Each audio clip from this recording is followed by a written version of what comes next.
Hello student, start करते हैं आज का लेक्चर। आज रेडियो एक्टिविटी का लेक्चर नंबर है 10। बस इस लेक्चर में हम लोग खत्म कर रहे हैं रेडियो एक्टिविटी को। तो अपना केमिकल काइनेटिक्स भी खत्म हो जाएगी, रेडियो एक्टिविटी भी खत्म हो जाएगी। तो फिर नए टर्न से हम लोग दो अब कुछ क्वेश्चंस करने के बाद हम लोग नेक्स्ट टर्न से तुम लोग क्या करेंगे, नया चैप्टर स्टार्ट कर देंगे। ठीक है, दो तीन क्वेश्चन और रह गए थे मेरे, उन क्वेश्चंस को और कर लेते हैं। ठीक, अगला क्वेश्चन है बेटा 84 polonium 210 decays with alpha particle to lead-206 with a half-life of 138.4 days. If 1 gram of 84 polonium is placed in a sealed tube, how much helium will accumulate in 69.2 days? मेरे को बताना है भाई कितना हीलियम जो है वो एक्यूमुलेट हो जाएगा इतने दिनों में। कितने दिनों में? 69.2 डेज के अंदर। ठीक है बेटा, चलो फिर भाई कर लेते हैं। हाँ, कितना हीलियम एक्यूमुलेट हो जाएगा ये हमें बताना है। ओके, तो देन क्या करना है हमें? पोलोनियम जो है वो डिके हो रहा है, अल्फा डिके हो रहा है और क्या बन रहा है? लेड बन रहा है। तो सबसे पहला मेरा काम होगा, इस रिएक्शन को लिख देता हूं मैं। चलो इस रिएक्शन को लिख देता हूं। रिएक्शन क्या रही होगी? पोलोनियम जो है 84 पोलोनियम 210 से बन रहा है 82 लेड 206 प्लस, अब देखो 2He4। यही हो रही होगी रिएक्शन। देखो हमेशा बैलेंस करा करो रिएक्शन को। और बैलेंस कैसे होती है रिएक्शन? न्यूक्लियॉन्स बैलेंस किया करो। तो 84 है यहाँ पर, तो 82 प्लस 2 84 हो गया। 210 है तो 206 प्लस 4 210 हो गया। तो ये बैलेंस हो गए। ठीक है, तो बताना है कि, और ये कितना ले रखा है हमने? 1 ग्राम ले रखा है। 1 gram of polonium is placed in a seal tube. इतने दिनों में कितना हीलियम एक्यूमुलेट होगा? आंसर बताना है in centimetre cube at STP. कितना हीलियम एक्यूमुलेट होगा? अच्छा, वॉल्यूम बताना है, मतलब वॉल्यूम बताना है, मतलब इसके मोल्स निकाल लेंगे, इंटू 22.4 लीटर कर देंगे, वॉल्यूम आ जाएगा, 22,400 ml आ जाएगा, मिलीलीटर आ जाएगा। मतलब इसके मोल्स निकालने तुम्हें कितना एक्यूमुलेट होगा। क्लियर है बेटा? चलो तो फिर कर लेते हैं। हाँ भाई, कैसे करेंगे? हाँ जी, तो फॉर्मूला तो भाई एक ही है यार, हाफ लाइफ दे रखी है। क्या? Lambda is equal to 1/T ln N naught upon N T. N naught upon N T, यही होगा। हाँ या ना? सही बात है ना? ln N naught upon N T. यहां से मैं क्या निकाल लेता हूं? यहां से मैं निकाल लेता हूं बेटा, और लेमडा क्या आएगा? लेमडा बराबर 1/T ln N naught upon N T. ये है अपना, है ना? चलो तो यहाँ से लेमडा कैसे निकालूंगा बेटा? लेमडा निकालूंगा, हाफ लाइफ कुछ दे रखी है, यहाँ दे रखी है बिल्कुल। हाफ लाइफ दे रखी है 138.4। ठीक है, तो हाफ लाइफ दे रखी है, तो यहाँ से मैं लिख दूंगा ln 2 divided by 138.4। Next line में लिख देते हैं यार। हाँ, लेमडा कितना दे रखा है बेटा? ln 2 divided by 138.4।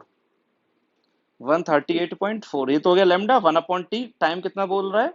टाइम बोल रहा है 69.2, तो 1/69.2 ln N naught. N naught कितना दे रखा है? अब भाई नंबर ऑफ न्यूक्लियर रखो या नंबर ऑफ एटम्स रखो या मास रख देते हैं, क्या फर्क पड़ता है? पोलोनियम का स्टार्टिंग मास कितना है? 1 ग्राम है। ध्यान रखना, मैं एक रख रहा हूं, मास रख रहा हूं। तो यहां से आ जाएगा एम टी। एम टी मतलब स्टार्टिंग में अगर पोलोनियम का मास 1 ग्राम है, तो टी समय के बाद, टी समय मतलब 69.2 डेज के बाद उसका मास कितना होगा।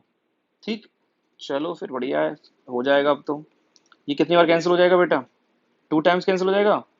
2 ln 2, 2 ln 2 मतलब ln 2 की power ½ is equal to ln 1/mt। सही है या नहीं है? कोई गड़बड़ है क्या? मैंने एक दो स्टेप बीच में खा गया हूं मैं। करा क्या है, इसको 2 बार कैंसिल करा, तो ये ½ ln 2 आ जाएगा। ½ ln 2 को मैंने क्या लिख दिया? ln 2 की पावर ½ लिख दिया। ठीक, तो वही लिखा है L2। तो यहाँ से बेटा क्या आ जाएगा? देयरफॉर 2 की पावर ½ इज इक्वल टू, मतलब 2 की पावर ½ क्या होती है? √2 ना। हाँ जी, 2 की पावर ½ 2 की पावर ½ मतलब √2। तो √2 इज इक्वल टू 1/mt। तो यहां से बेटा mt आ जाएगा। mt कितना आ जाएगा? mt आ जाएगा 1/√2। 1/√2 चेक करके देखना, ये आ रहा होगा बेटा 1/√2 0.707, 0.707 ग्राम। इसका मतलब, इसका मतलब जो न्यूक्लियाई है, जो अपना पोलोनियम है, पहले कितना था 1 ग्राम, और अब कितना रह गया 0.707 ग्राम रह गया। पहले था 1 ग्राम और अब रह गया 0.707 ग्राम। ठीक है, पोलोनियम। ठीक है, therefore therefore amount of polonium decayed is equal to कितना बेटा, 1 माइनस 0.707 ग्राम। ठीक है, कितना आ गया बेटा यहां से, ये 1 माइनस 0.707 ग्राम कितना आएगा बेटा यहां से, ये आएगा 0.293 ग्राम। कितना, 0.293 ग्राम आएगा, नहीं आएगा भैया? पहले था 1 ग्राम, अब रह गया 0.707 ग्राम, तो कितना डिके हुआ पोलोनियम, 0.293 ग्राम। ठीक है, इस थोड़े क्वेश्चन को थोड़ा नीचे खिसका देते हैं हम लोग। हाँ जी, therefore moles of polonium decayed is equal to 0.293 divided by क्या, डिवाइडेड बाय पोलोनियम का मॉलिक्यूलर मास, पोलोनियम का मॉलिक्यूलर 210, इतने मोल आ गए। सही है नहीं है बेटा? समझो, इस बात को समझो कि क्या हुआ है बेटा, पोलोनियम के कितने मोल्स डिके हुए होंगे। अरे भैया इतना मास डिके हुआ है, मास पता है तो मोल्स कैसे निकालोगे, given mass upon molar mass, molar mass कितना 210, तो ये मोल्स आ गए। अब ध्यान से देखो, ये 1 मोल डिके होगा तो हीलियम भी कितना बनेगा, 1 मोल ही बनेगा। ये 1 मोल डिके होगा तो ये 1 मोल बनेगा, और ये इतने मोल्स डिके हो रहा है तो हीलियम कितने मोल्स बनेगा। Therefore volume of helium is equal to 0.293 divide by 210 into 22,400। कितना आ गया यहां से, यहां से आ गया बेटा, बोलो बोलो, यहां से आ गया 31.25 ml। चेक कर लेना, ये आ जाएगा 31.25 ml सेंटीमीटर क्यूब। अगर उसने एक ही बात है, ml लिखो या क्या लिख दो, सेंटीमीटर क्यूब। यही क्या हो जाएगा, अपना आंसर हो जाएगा, यही अपना आंसर होगा 31.25 सेंटीमीटर क्यूब। समझ गए बेटा, कोई दिक्कत तो नहीं है? अरे भैया पोलोनियम इतना डिके हुआ, इतने ग्राम मतलब इतने मोल्स, और 1 मोल खत्म होगा तो ये 1 मोल हीलियम बनेगा, और इतने मोल्स खत्म होगा, इतने मोल्स खत्म होगा तो इतने मोल्स ही हीलियम बनेगा। इतने मोल्स हीलियम बन रहा है तो वॉल्यूम कितना आ गया, वॉल्यूम आ गया इतना 22,400। 1 मोल का वॉल्यूम 22,400 ml होता है। हो गया नहीं हो गया, हो गया। आगे बढ़े, क्वेश्चन नंबर 14 पर आते हैं। क्वेश्चन नंबर 14 क्या कह रहा है बेटा, 14 पढ़ो एक बार। 14 कह रहा है, in nature a decay chain series starts with thorium and finally terminates at 82 pb, ऐसा कर, हाँ, finally terminates at 82 pb 208, and thorium core sample was found to contain this much helium, and thorium find out the age of the ore sample assuming the source of helium be only due to decay of thorium, also assume complete reaction of helium within the ore। Okay बेटा, एक nature के अंदर thorium जो है, thorium की thorium finally terminate हो जाता है किसके अंदर, लेड के अंदर। थोरियम से बनता है लेड, तो और हीलियम भी बनता है। थोरियम से लेड बन रहा है, हीलियम बन रहा है, मतलब मेरे को तो रिएक्शन लिखनी पड़ेगी बेटा। चलो लिख देता हूँ, रिएक्शन क्या हो रही होगी। सबसे पहले मैं सबसे पहले मैं रिएक्शन लिख देता हूँ बेटा, 90 thorium 232, 90 thorium 232 is equal to, इससे क्या बनेगा 82 लेड 208। 90 थोरियम 232 से बन रहा है 82 लेड 208, और क्या बन रहा है बेटा, हीलियम। क्या बन रहा है, हीलियम। हीलियम बन रहा है, हीलियम मतलब 2He4। बेटा अब देख, ध्यान से देखो बेटा, इस रिएक्शन को बैलेंस करना पड़ेगा। अब तुम खुद सोचो, ये 90 से 82 कितने का कम है, 4 कम है, तो ये 4 मेरे को क्या लगाना पड़ेगा, 8 कम है ना, तो यहाँ 4 लगाना पड़ेगा बेटा। मतलब कितने हीलियम के, यानी अल्फा पार्टिकल्स कितने बाहर निकल रहे हैं, अल्फा पार्टिकल्स बाहर निकल रहे हैं बेटा कितने, हाँ जी, अल्फा पार्टिकल्स बाहर निकल रहे हैं 4। 4 अल्फा पार्टिकल बाहर निकले। लेकिन अब ध्यान से देखना, 82 प्लस 4 टू 8 90, ये तो बैलेंस हो गया। और ये 208 प्लस 16 208 ही है, और 4 चौक 16, 208 प्लस 16 224, और ये कितना है 208 प्लस 16 224 हुआ है। ये भी बैलेंस नहीं हुआ बेटा, ये क्या है 232 है। तो इसके लिए क्या करना पड़ेगा बेटा, इसकी ना इसको क्या करनी चाहिए थी, रिएक्शन देनी चाहिए थी। इस क्वेश्चन में क्या होगा ये तो तुम याद रख लो, बहुत इंपॉर्टेंट रिएक्शन है। जब थोरियम लेड में कन्वर्ट होता है तो 6 अल्फा पार्टिकल्स बाहर निकलते हैं। यूरेनियम जब थोरियम जब लेड में कन्वर्ट होता है तो 6 अल्फा पार्टिकल बाहर निकलते हैं। तो 82 प्लस 12 कितना हो गया 90, क्योंकि अब कितना हो गया 232 और यहाँ कितना है 208। देखो मैं बताऊं, अगर याद ना हो तो कैसे सोचोगे बेटा, एटॉमिक मास नंबर सिर्फ किससे चेंज हो सकता है, ना बीटा डिके से तो होता ही नहीं है। बीटा डिके में -1 E0 या +1 E0 निकलता है। अगर एटॉमिक मास नंबर बैलेंस करना है, वो सिर्फ और सिर्फ कौन करेगा, अल्फा पार्टिकल्स बैलेंस करेंगे। तो यहाँ 232 है या 208 है, 24 की कमी है यहाँ पर। 24 की कमी है, तो यहाँ पर हमें 6 अल्फा पार्टिकल लगाने ही पड़ेंगे, क्योंकि 6 4 जा 24 तभी हो पाएगा। एटॉमिक मास नंबर को बैलेंस करने के लिए सिर्फ और सिर्फ अल्फा पार्टिकल काम में आएंगे। तो यहाँ पर 208 है, 232 है, 24 की कमी है, तो 6 चौक 24। ठीक है, तो अल्फा पार्टिकल्स ने एटॉमिक मास नंबर को बैलेंस कर दिया। अब एटॉमिक नंबर बैलेंस्ड है क्या, 82 प्लस 12 94, 82 प्लस 12 94, और यहाँ कितना है 90। या 4 ज्यादा हो गए तो -4 करना पड़ेगा। तो इसके लिए क्या -1 E0, 4 जो है बीटा माइनस पार्टिकल्स बाहर निकल जाएंगे। क्या निकल जाएंगे, 4 बीटा माइनस पार्टिकल्स निकल जाएंगे। 4 इलेक्ट्रॉन बाहर निकलेंगे, बीटा नेगेटिव डिके होगा, 4 क्या निकलेंगे इलेक्ट्रॉन। अब बैलेंस हो गया 82 प्लस 12 94, 94 माइनस 4 90। तो सबसे पहले क्या किया करो, सबसे एटॉमिक मास नंबर बैलेंस किया करो। और एटॉमिक मास नंबर को बैलेंस सिर्फ और सिर्फ कौन करता है, यहाँ 232 है, 208 है, 24 की कमी है, 24 की कमी सिर्फ और सिर्फ कौन पूरी कर सकता है, अल्फा पार्टिकल्स पूरी कर सकते हैं। क्यों, क्योंकि बीटा डिके में तो सिर्फ और सिर्फ बीटा डिके में तो 0 आता है, तो वो तो बैलेंस करेंगे नहीं। उसके बाद फिर एटॉमिक नंबर को बैलेंस कर लिया करो, 82 प्लस 12 94, 94 माइनस 4 90, बैलेंस हो गया। ठीक है, चलो अगर यहाँ ज्यादा यहाँ कम पड़ जाते तो ये +1 E0 हो जाता। ठीक है, वो तो बैलेंस हो जाएगा। चलो भाई, करना क्या, पूछना क्या चाह रहा है ये, यूरेनियम थोरियम कितना है, थोरियम और sample was found to contain, thorium के सैंपल में इतने हीलियम मिला एसटीपी, और इतना थोरियम मिला।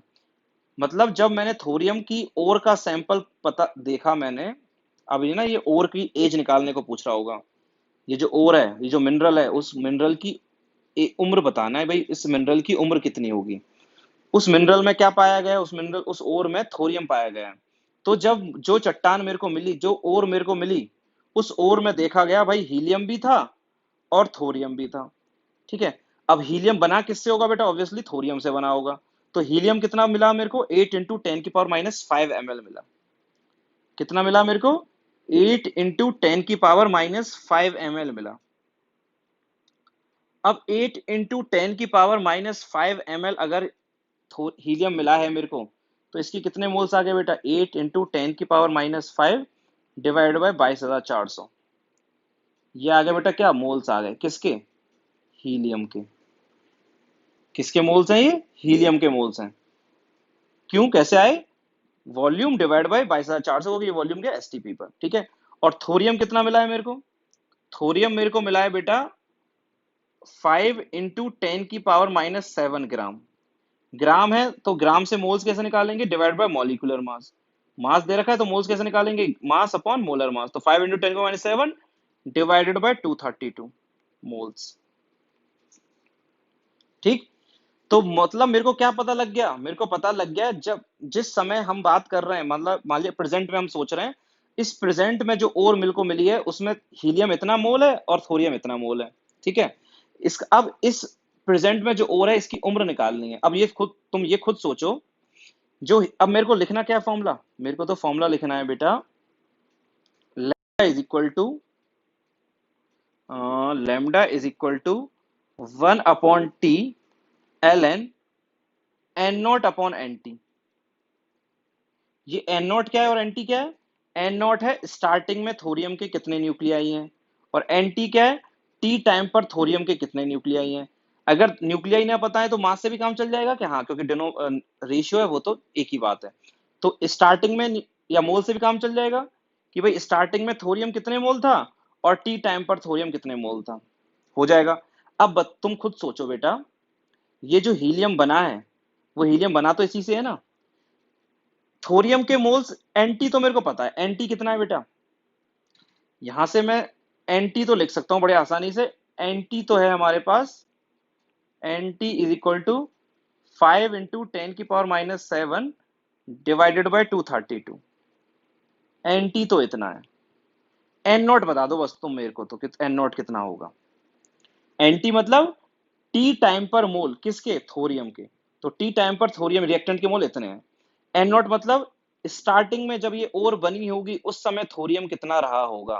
तो बड़ा आसान है बेटा, थोड़ा दिमाग लगाओगे तो ये सोचो, ये जो बना है हीलियम वो इसी से तो बना है। यहां देखो ये 6 मोल बनता है जब ये 1 मोल खत्म होता है। जब ये 1 मोल खत्म होगा तो ये 6 मोल बनेगा, मतलब ये 6 मोल बनेगा तो ये 1 मोल खत्म होगा। और ये बन रहा है इतना, इसका मतलब ये कितना खत्म हुआ होगा। दोबारा बता रहा हूं मैं, मोल कॉन्सेप्ट है सिंपल सा, ये 6 मोल बना होगा तो ये 1 मोल खत्म हुआ होगा। और अगर ये इतने मोल बन रहा है तो ये कितना खत्म हुआ होगा, इसका 1/6।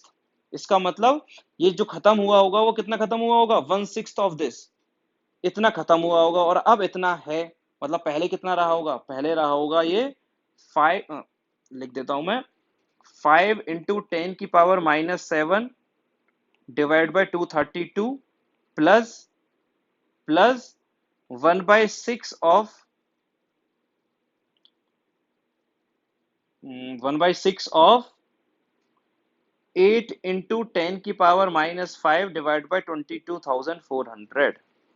अब ध्यान दो, ये समझ में आया कि एन टी इतना है और एन नॉट इतना है। देखो ध्यान से, एन टी मतलब क्या है, एन टी मतलब थोरियम के टी टाइम पर मोल्स कितने हैं, तो थोरियम के टी टाइम पर मोल्स ये रहे। और एन नॉट क्या है, स्टार्टिंग में थोरियम के मोल्स कितने हैं, तो स्टार्टिंग में थोरियम के मोल्स कितने होंगे, ऑब्वियसली ये प्लस समथिंग जितना वो टूट गया होगा। भाई जितना अभी तो इतना है, पहले कितना रहा होगा ये, प्लस जितना वो टूटा। तो कितना टूटा, कितना टूटा, ये 6 मोल बनता है तो ये 1 मोल टूटता है, ये 6 मोल बनता है तो ये 1 मोल खत्म होता है। ये अगर इतना बन रहा है तो इसका मतलब ये कितना खत्म हुआ होगा, इसका 1/6 खत्म हुआ होगा। तो थोरियम इतना खत्म हुआ है, इतना खत्म हुआ और इतना बच गया। तो पहले कितना रहा होगा, दोनों को क्या कर दिया, जोड़ दिया ना। इतना खत्म हुआ, इतना बच गया, इसका मतलब पहले कितना रहा, इन दोनों को क्या कर दिया, ऐड कर दिया, ये एन नोट आ गया। लेमडा कहां से आएगा, लेमडा कहां से आ जाएगा, लेमडा आ जाएगा हाफ लाइफ से। लेमडा कहां से आ जाएगा, हाफ लाइफ से आ जाएगा। लेमडा आ जाएगा 0.693 divided by 1.39 into 10⁻10, 1.39 into 10⁻10 years, ये रही। ठीक है, तो देखो बेटा अब तुम्हें क्या क्या पता है, लेमडा ये रहा, एन नॉट ये रहा, एन टी ये रहा, सारी वैल्यूज पुट करना। यहां से जो टाइम आएगा, मैं सिर्फ therefore T is equal to, मैं लिख रहा हूं बेटा 4.89 इंटू 10⁻9 ईयर्स,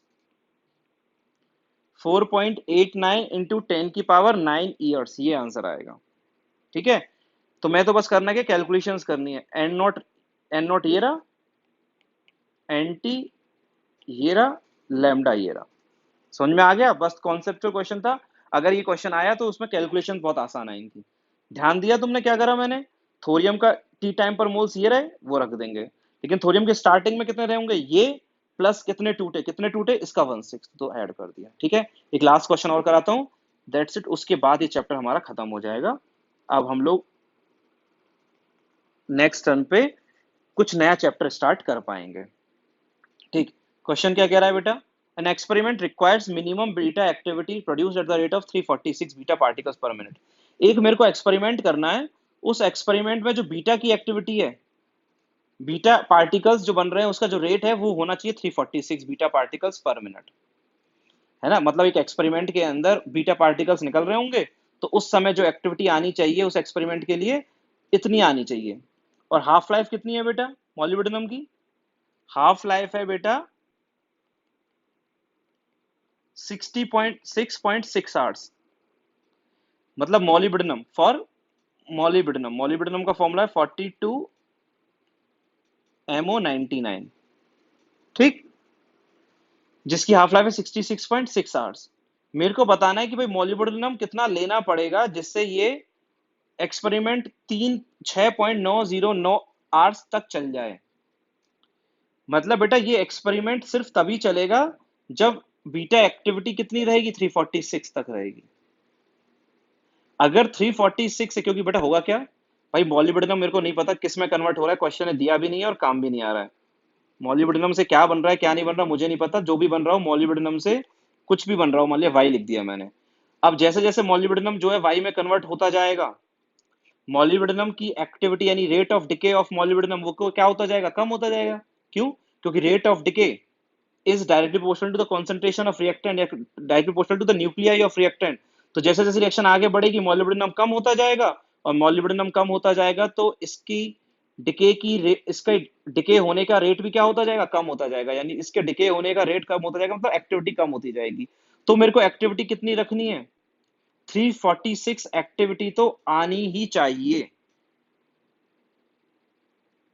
मिनिमम कितना एक्टिविटी होना चाहिए, 346 एक्टिविटी तो होनी ही चाहिए। अगर इससे कम एक्टिविटी हो गई तो एक्सपेरिमेंट खत्म हो जाएगा। तो मेरे को बताना है इस एक्सपेरिमेंट को हमें 6.90 आवर्स तक चलाना है। इस एक्सपेरिमेंट को हमें 6.909 आवर्स तक चलाना है, तो कितना कम से कम मॉलिब्डेनम तुम्हें कितना लेना पड़ेगा। हो जाएगा बेटा, फॉर्मूला में एक ही फॉर्मूला आता है मेरे को बराबर, मैं वही यूज कर रहा हूँ, लैम्डा बराबर 1/T ln। अच्छा ध्यान रखो मैं यहाँ पर फॉर्मूला रख रहा हूँ A0/80। कोई दिक्कत तो नहीं है किसी को, किसी भी तरह की कोई किसी भी प्रकार की कोई गड़बड़ नहीं, नहीं है ना। N0/NT रख लो या A0/80। ये A0 क्या है, स्टार्टिंग में कितनी एक्टिविटी थी, और 80 टी टाइम पर कितनी एक्टिविटी है। लेमडा कहां से आएगा बेटा, लेमडा आ जाएगा बेटा ln2 divided by 66.6 is equal to 1 upon time, कितना टाइम है 6.909 आवर्स, 6.909 आवर्स ln। अच्छा 80 और A0 क्या रखना है। अब तुम अगर एक चीज समझ गए तो क्वेश्चन हो जाएगा। क्या समझ गए, 80 जो है वो होनी चाहिए 346। टी टाइम पर एक्टिविटी कितनी होनी चाहिए, टी टाइम मतलब 6.90 आवर्स के बाद, 6.90 आवर्स के बाद एक्टिविटी कितनी हो जाए, 346 हो जाए। क्योंकि इसके बाद में, क्योंकि इस समय एक्टिविटी इतनी हो जाएगी तो इसके बाद में तो एक्टिविटी इससे भी कम हो जाएगी, वो हमें चाहिए नहीं। तो मतलब इतने जैसे जैसे रिएक्शन आगे बढ़ेगी तो 6.909 आवर्स के बाद एक्टिविटी इतनी हो जाएगी और तभी एक्सपेरिमेंट खत्म हो जाएगा। ठीक है, स्टार्टिंग की कितनी एक्टिविटी होगी वो इससे ऑब्वियसली ज्यादा रही होगी, वो मुझे नहीं पता, तो मेरे को वही निकालनी है। तो A0/346। समझ गए 346 रखने का पंगा क्या है, कि भैया जैसे जैसे रिएक्शन, मतलब स्टार्टिंग में रिएक्शन जो थी, जब स्टार्टिंग में जो मॉलिब्डेनम हमने लिया था उस समय एक्टिविटी सबसे ज्यादा रही होगी, 346 से भी ज्यादा रही होगी, बहुत ज्यादा रही होगी। तो वो मुझे नहीं पता एक्टिविटी उस समय कितनी रही थी, उस समय कितनी एक्टिविटी थी नहीं पता। लेकिन जैसे ही 6.90 आवर्स होंगे, रिएक्शन को जब रिएक्शन स्टार्ट हुए जब 6.909 आवर्स हो गए होंगे, उस समय एक्टिविटी होगी 346, यानी टी टाइम पर होगी 346। क्योंकि अब इसके बाद वो एक्सपेरिमेंट नहीं हो सकता है, क्योंकि इस टाइम के बाद एक्टिविटी 346 से भी क्या हो जाएगी, कम हो जाएगी। और हमें चाहिए नहीं, हमें तो क्या चाहिए, 346 से कम नहीं होनी चाहिए, क्योंकि इतनी एक्टिविटी तो चाहिए ही चाहिए। तो हमें एक्सपेरिमेंट 6.909 आवर्स में कराना है, तो इसलिए 80 पता गया हमें 346। तो स्टार्टिंग में एक्टिविटी कितनी रही होगी मॉलिब्डेनम की, ठीक है। तो यहां से मैं क्या निकाल लूंगा बेटा, A0 निकाल लूंगा मैं, सारी मेरे को कैलकुलेशंस पता है, मैंने तो कैलकुलेट करके रखा हुआ है। तो यहां से जो A0 आता है वो आता है 371.77 बीटा पार्टिकल्स पर मिनट।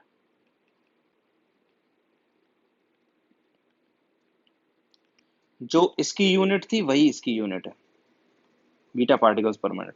मतलब एक मिनट में इतने बीटा पार्टिकल्स बाहर निकल रहे हैं। देखो मतलब जब एक्सपेरिमेंट स्टार्ट किया था उस समय जो एक्टिविटी थी, उस समय जो रेट था बीटा पार्टिकल्स के निकलने का वो था 371.77। अगर स्टार्टिंग में रेट इतना रहेगा तभी 6.909 आवर्स के बाद रेट जो है वो कितना हो जाएगा, 346 हो जाएगा। ठीक है, तो स्टार्टिंग में इतना रेट होना चाहिए तभी टी टाइम पर रेट 346 हो पाएगा। क्लियर है, तो ये A0 पता लग गया। हमें एक्टिविटी पता लगानी है, मॉलिब्डेनम का अमाउंट पता लगाना है, मॉलिब्डेनम का अमाउंट पता लगाना है। तो बेटा अमाउंट कैसे निकलेगा? एक्टिविटी का फॉर्मूला क्या होता है? A naught is equal to lambda into N naught. A naught बराबर लैम्डा इंटू एन नॉट, यही तो होता है। बस हो गया काम। तो क्या हो जाएगा ये? ए नॉट कितना आया है? 371 371.77 इज इक्वल टू लैम्डा कितना हो जाएगा?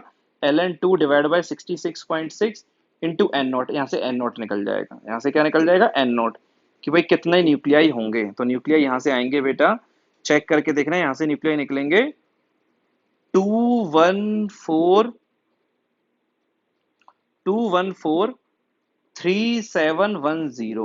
ठीक है, ये न्यूक्लियाई निकलेंगे। कि भाई इतने न्यूक्लियाई जो हैं स्टार्टिंग में रहे होंगे। तुमसे नंबर ऑफ न्यूक्लियाई पूछे या नंबर ऑफ मास पूछा है? मास पूछा है। ठीक है, हो गया ना यार। न्यूक्लियाई मतलब नंबर ऑफ एटम्स ही तो आ गए। Therefore mass of molybdenum is equal to कितना? 214,370 डिवाइडेड बाय Na इंटू कितना? इंटू ये तो क्या निकल गया बेटा? ये तो निकल गए moles. Into molar mass. Molar mass कितना मॉलिब्डेनम का? 99 इंटू 99। ये जो आएगा वो आएगा बेटा 3.52 इंटू 10⁻⁻16 ग्राम्स। ये अपना आंसर हो जाएगा 3.52 इंटू 10⁻⁻16 ग्राम्स। देखो कैलकुलेशंस टफ हैं, हमारे पेपर में कैलकुलेशन टफ नहीं आती है। हमें जो यहाँ सीखना है वो सिर्फ सीखना है कॉन्सेप्ट। तो एक सवाल जब आएगा तो बहुत इजी कैलकुलेशंस को लेके आएगा। देखो जब 6.90 आवर्स में तुम्हें एक्सपेरिमेंट खत्म कराना है तो इसका मतलब उस समय एक्टिविटी 346 हो जाएगी। ठीक है, क्योंकि अब इसके बाद टाइम के बाद एक्टिविटी इससे भी कम हो जाएगी और एक्सपेरिमेंट उसके बाद नहीं बढ़ेगा। तो टी टाइम पर यानी 6.90 आवर्स के बाद एक्टिविटी इतनी हो गई, मतलब 8 ही पता है, तो ए नॉट निकाल लिया। ए नॉट का फॉर्मूला क्या होता है? Lambda into N naught. ये तो वहां से एन नॉट निकाल लिया। एन नॉट का मतलब number of nuclei, number of nuclei मतलब नंबर ऑफ एटम्स। तो मोल्स कैसे निकाले? नंबर ऑफ न्यूक्लियाई मतलब नंबर ऑफ एटम्स। मोल्स कैसे निकाले? एवोगैड्रो नंबर से डिवाइड कर दिया। और मोल्स निकल गए तो मास कैसे निकाला? Molar mass. मॉलिब्डेनम का मोलर मास था कितना? मॉलिब्डेनम का मोलर मास था ये रहा 99। 99 से मल्टीप्लाई कर दिया, इतने ग्राम आ जाएगा। ठीक है बेटा, यहीं पर ये चैप्टर खत्म होता है। अब हम लोग कुछ, मैं इसकी असाइनमेंट भी दूंगा न्यूक्लियो रेडियो एक्टिविटी की, और डीटीएस तो चल ही रहे हैं। मैं होप आई होप कि तुम सारे लोग उन डीटीएस को अच्छे से कर रहे हो। ठीक है, और करते रहना। हम पिछले चैप्टर्स के भी डीटीएस करेंगे, जो हमारे चैप्टर्स पहले हो चुके हैं, मैं उनके भी एक धीरे धीरे करके डीटीएस बांटा करूंगा तुमको। ठीक है, तो ये सही टाइम है तुम्हें रिवाइज करने का। सब कुछ घर पे बैठे हो आराम से, तो इसे एक ये मत समझो कि कब खत्म होगा लॉकडाउन। जब होगा, जब होना होगा तब हो जाएगा, लेकिन तुम्हारे पास इतना समय है तो तुम्हें सब कुछ करके रखना है। ठीक है, आराम से घर पे बैठो, पढ़ाई करो। नेक्स्ट टर्न पे हम लोग नेक्स्ट चैप्टर स्टार्ट करेंगे।